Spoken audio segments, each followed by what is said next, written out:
the many untruths of sex and gender have already been unraveled separately by separate trans and non-binary people and weirdos and misfits and queers and feminists and women and people who are born into female-assigned bodies who are not women and people who are given bodies that are not clearly one or the other. And so many broad and varying experiences, both inside and outside our bodies, that when you look at the evidence as a whole, you realize that not only is gender liquid, magic, uncertain, and imprecise, but so is biological sex.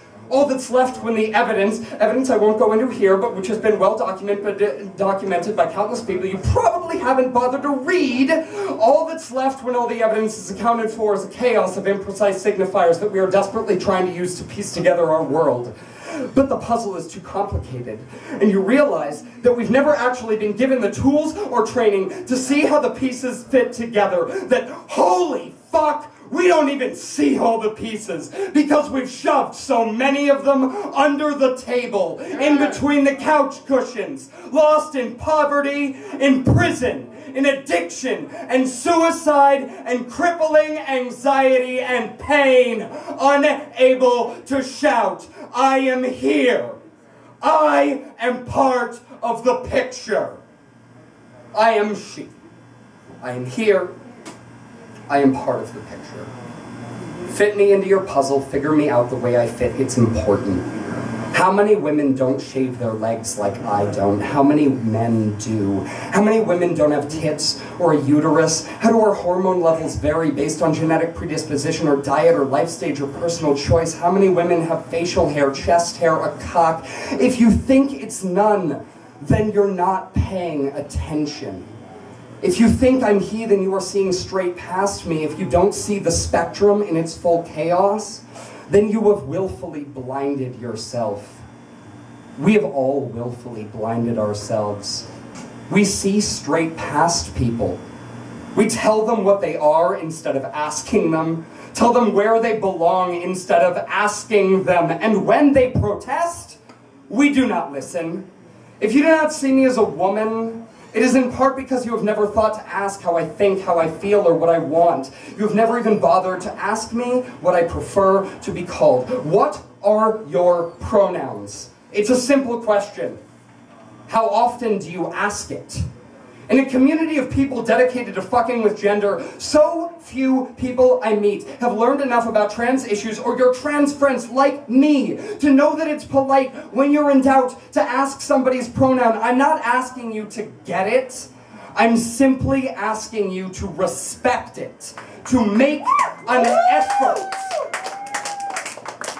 And if you've been in queer space for a while and these things still aren't clear to you, then know now that you have misgendered so many people over and over and over again, countless times, and guess what? You never even noticed. And even though it tore us up inside, we were too polite to say anything.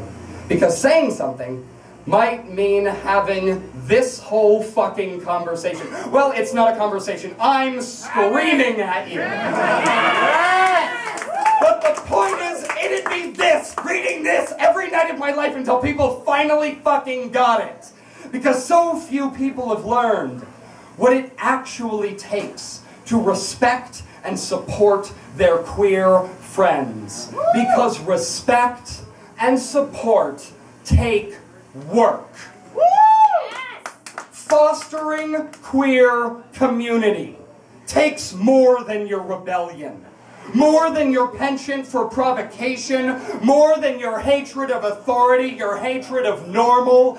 It's not enough. We still have not learned to respect or support one another. Not one of us, not one bit. We are divided. Divided by gender, divided by race, divided by class. Social constructs designed to divide us. To make us fight each other so those in power can stay in power.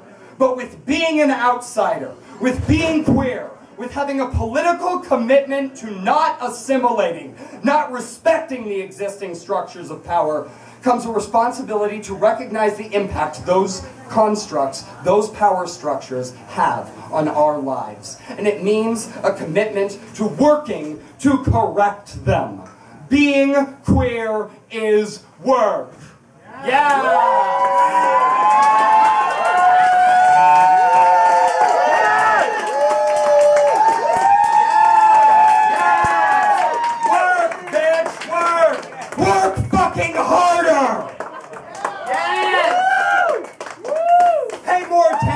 people around you, when they are asking you to be kind to them, when they are telling you you are wrong, not hearing them, not seeing them, hurting them, shut the fuck up for a moment and listen. It was the best thing I ever did for myself, was to learn to shut the fuck up and listen. My whole world changed. Social constructs might be arbitrary lines drawn through the chaos, might be bullshit, but they carry an extraordinary amount of power. Recognize when you have power, and try for a moment to relinquish it, especially when you are in the presence of somebody who you know or suspect does not have as much as you. Your power might come from actual or perceived gender, race, class, age, sexual orientation, appearance, ability, physical and mental, access to money and healthcare, religious affiliation, national orientation, language, or a myriad of other things. So pause. Open your eyes and ears and try to see a bigger picture. Fill in the gaps in your knowledge so that you have more pieces to the puzzle. Pieces that show you a bigger picture than your own life experience, bigger than the lies we've been told. Remember, we are all fucked up by gender. We are all dealing with it in our own different ways, and we all need different things. The people around you are responding to different oppressions in different ways, and part of being queer has to be a commitment to listening, to adapting, to growing, to recognizing intersectionality and fostering inclusivity. To not do so is fucking basic. Don't be basic, people! Don't do it! It's 2014! Educate yourselves, support your friends, ask for pronouns, he, she, they, ze, etc. Practice. Practice it. And see people for who they are. And recognize.